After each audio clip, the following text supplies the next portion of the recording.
कहते हैं मुर्दे कभी बोलते नहीं, लेकिन कभी कभी इतिहास की कब्र से कुछ ऐसी चीखें बाहर आती हैं जो जिंदा लोगों की नींद हराम कर देती है।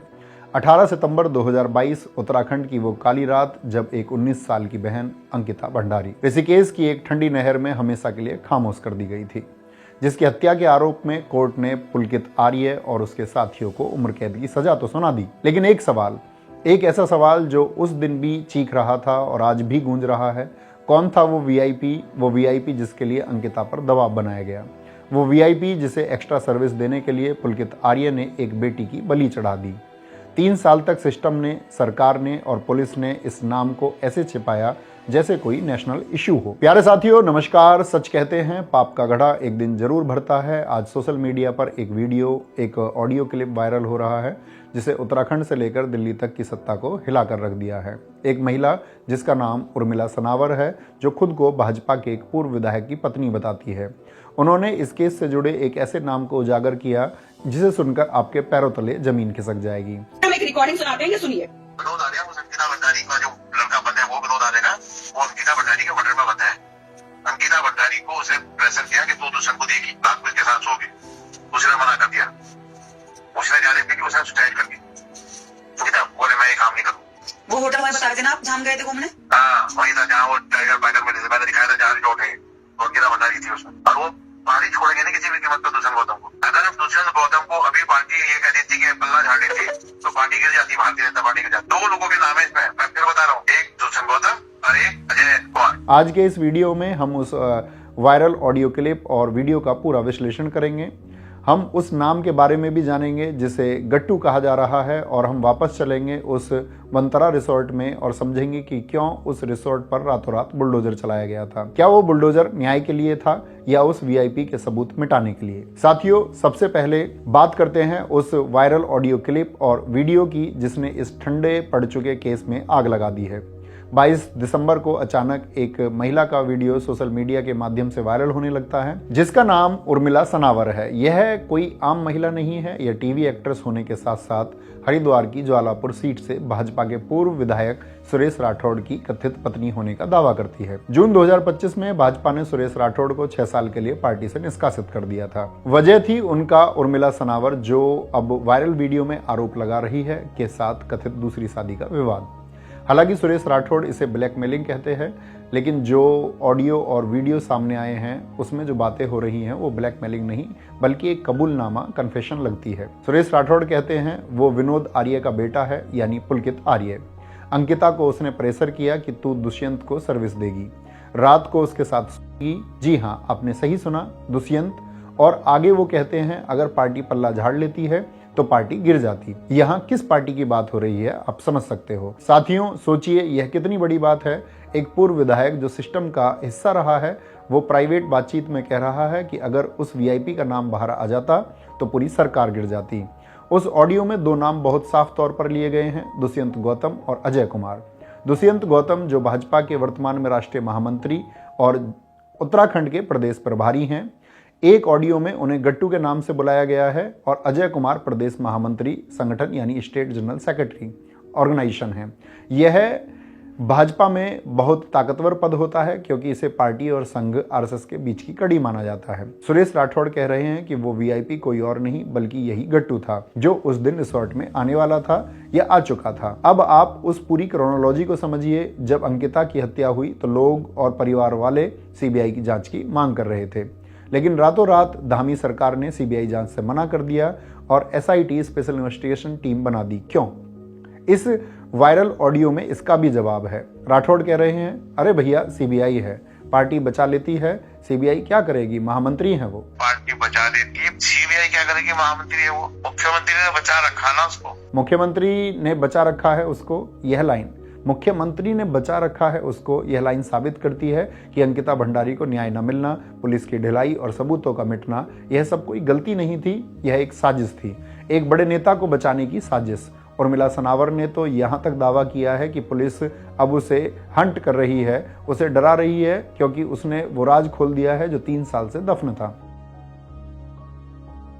मुझे यह नहीं समझ आ रहा है कि जब उर्मिला सनावर ने खुद कह दिया है कि उत्तराखंड सरकार और पुलिस मुझे जहां भी बुलाएगी मैं आ जाऊंगी, तो फिर उनके साथ ऐसा दुर्व्यवहार क्यों किया जा रहा है। अब जब हमारे सामने वीआईपी का एक संभावित चेहरा आ चुका है तो चलिए वापस चलते हैं 2022 में और देखते हैं आखिर अंकिता के साथ हुआ क्या था। यह समझना जरूरी है ताकि आप जान सकें कि एक गरीब घर की बेटी कैसे अमीरों की हवस और सत्ता के नशे का शिकार बनी।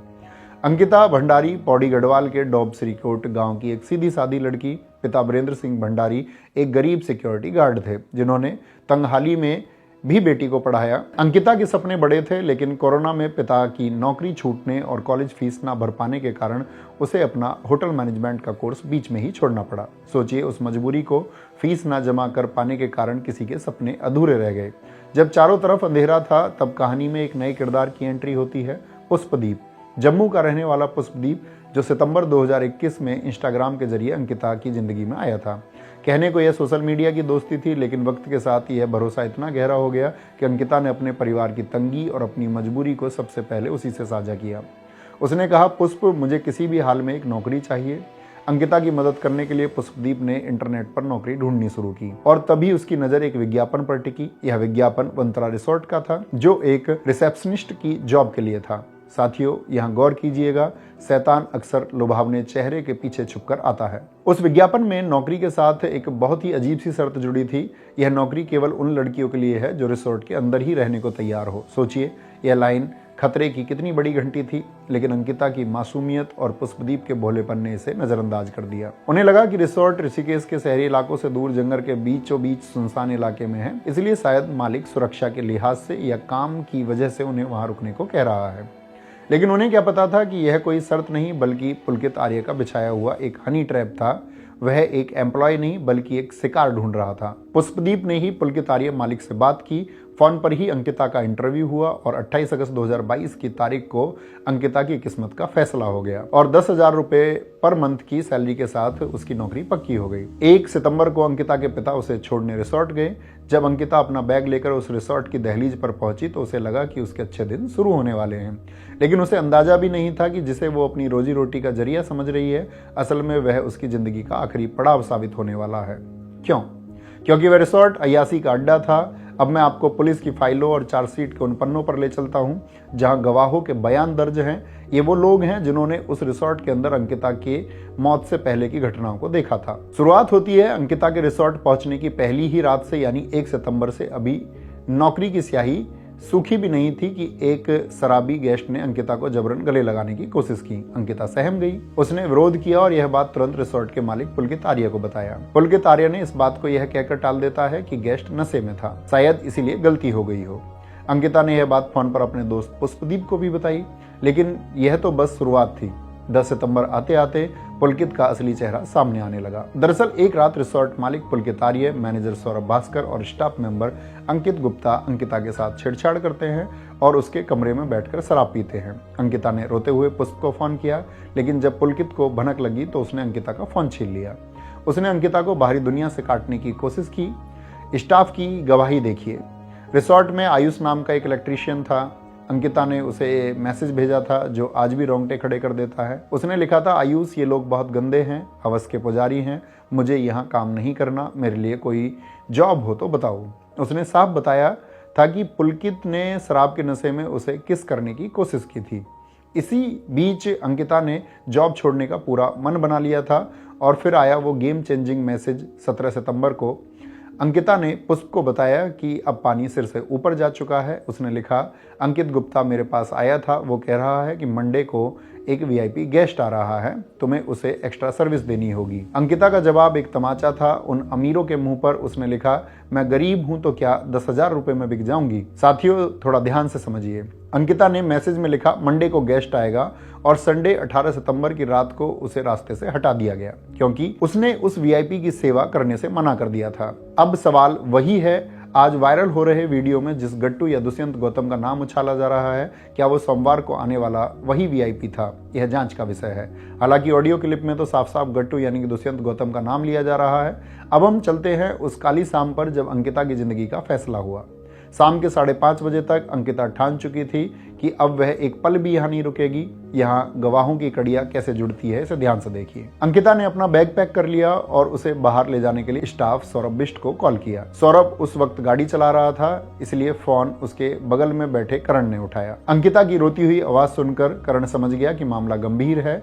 चूंकि वो खुद बाहर था, उसने तुरंत चंद्रकिरण इलेक्ट्रीशियन से कहा कि भाई मैम का बैग गेट पर रखवा दे। जब चंद्रकिरण वहां पहुंचा तो उसने देखा अंकिता डरी हुई दरवाजे के पास खड़ी है, लेकिन तभी आरोपी अंकित गुप्ता और सौरभ भास्कर वहां आ धमके। उन्होंने चंद्रकिरण को यह कहकर वहां से भगा दिया कि यहाँ तुम्हारा क्या काम, जाओ जाकर मोटर चेक करो। फिर कुछ देर बाद हाउसकीपिंग का काम करने वाले अभिनव और कुश, जो अंकिता के कमरे के पास से गुजर रहे थे, इन्होंने अपनी आंखों से देखा कि अंकिता कमरे के बाहर फोन पर किसी से मदद मांग रही थी, चिल्ला रही थी, मेरी हेल्प करो।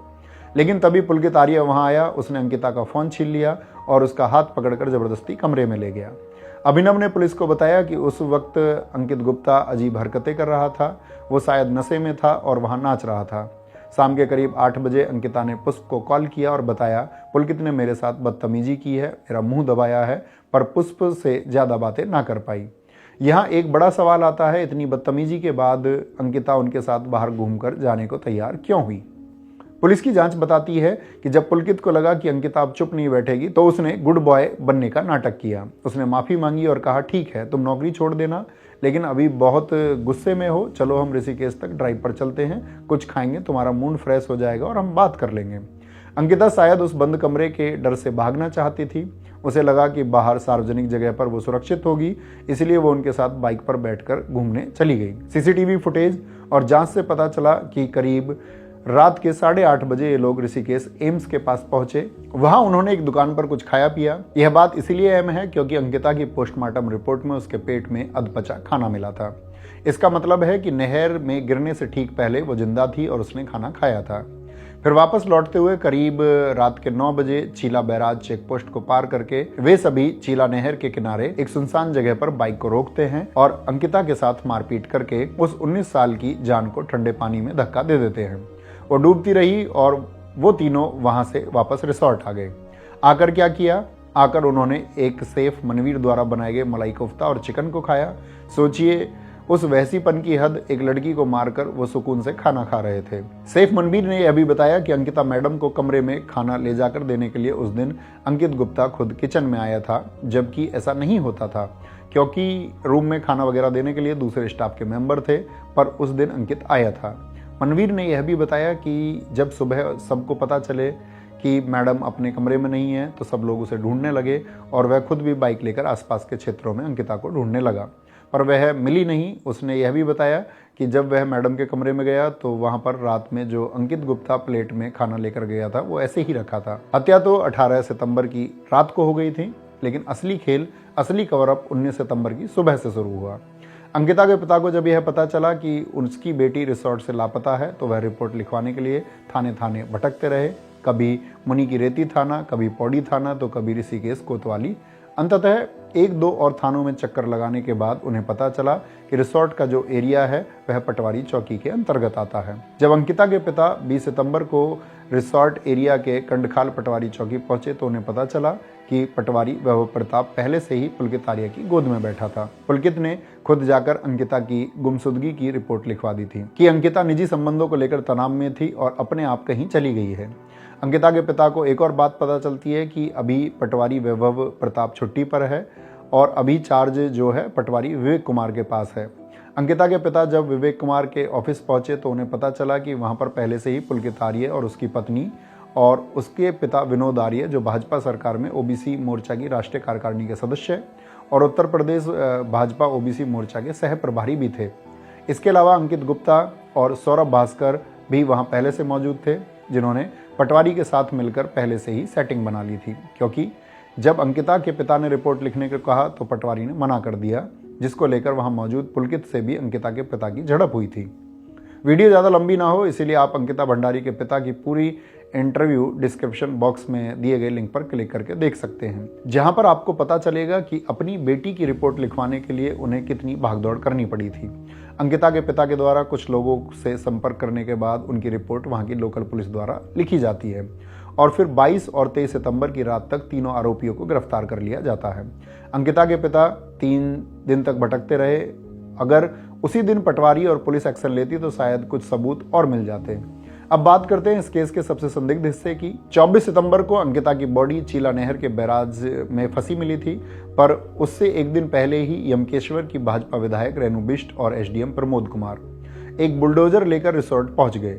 कहा गया कि हम पाप की कमाई को मिट्टी में मिला देंगे। जनता ने तालियां बजाईं, लेकिन साथियों जरा दिमाग लगाइए, किसी भी मर्डर केस में क्राइम सीन सबसे मैन स्पॉट होता है सबूत जुटाने के लिए, लेकिन पुलिस ने इसे सील नहीं किया और ना ही रेणु बिष्ट को क्राइम सीन को नष्ट करने से रोका, बल्कि प्रशासन ने साथ मिलकर क्राइम सीन को नष्ट किया। यहाँ पर एक खेल और हुआ, बुलडोजर से रिसोर्ट का कौन सा हिस्सा तोड़ा गया? ज्यादातर अंकिता के कमरे के खिड़की दरवाजे के हिस्से को तोड़ा गया, जहां वो वीआईपी गेस्ट की लिस्ट हो सकती थी, जहां बहुत सारे सबूत मिल सकते थे। उस बुलडोजर ने न्याय नहीं किया, उसने उस वीआईपी को बचाया। अगर वो कमरा रहता तो फॉरेंसिक जांच में पता चलता कि वहां कौन कौन आया था या आने वाला था। बुलडोजर की प्रक्रिया खत्म होने के बाद उसी रात रिसोर्ट के पीछे वाली आयुर्वेदिक फैक्ट्री में रहस्यमय तरीके से आग लग गई। बचे खुचे सबूत भी राख हो गए। पुलिस ने अंकिता का अंतिम संस्कार बहुत जल्दी में कराया। पुलिस ने परिवार को बॉडी ठीक से नहीं दिखाई। अंकिता की मां ने कहा कि उन्हें मेरी बेटी का चेहरा भी मुझे नहीं दिखाया। एसडीएम और एसपी ने अंकिता के पिता वीरेंद्र सिंह पर दबाव बनाकर जल्दी से जल्दी डेड बॉडी का अंतिम संस्कार करवा दिया। यह हड़बड़ी क्यों थी? पुलिस और सिस्टम क्या छुपाना चाहते थे? पुलिस रिपोर्ट में कहा गया कि अंकिता की मौत डूबने से हुई और शरीर पर चोट के निशान थे। रेप की पुष्टि नहीं हुई, लेकिन डॉक्टर ने यह भी कहा रेप की संभावना से इनकार नहीं किया जा सकता। पानी में ज्यादा दिन तक बॉडी के रहने की वजह से सबूत मिट सकते हैं। अब वापस आते हैं आज के हालात पर। सुरेश राठौड़ के वायरल ऑडियो ने उस सवाल का जवाब दे दिया है जो बुलडोजर के मलबे में दब गया था। राठौड़ कह रहे हैं कि दुष्यंत गौतम वो वीआईपी था। हालांकि दुष्यंत गौतम ने इसे नकार दिया है और मानहानि का दावा करने की बात कही है। यह जांच का विषय है, लेकिन सवाल यह है कि जांच करेगा कौन? एसआईटी? जिस एसआईटी ने 3 साल तक वीआईपी का नाम नहीं खोजा, क्या वो अब सत्ताधारी पार्टी के राष्ट्रीय महामंत्री के खिलाफ जांच निष्पक्ष रूप से करेगी? धामी सरकार उस समय सीबीआई जांच से क्यों डरती रही? अगर राठौड़ का ऑडियो सच है तो डर लाजमी था, क्योंकि अगर सीबीआई आती तो तार देहरादून से जुड़ते हुए दिल्ली तक पहुंचते, पार्टी गिर जाती। यही तो कहा गया ऑडियो में। तो क्या अब सीबीआई जांच के लिए मौजूदा सरकार टीम गठित करेगी?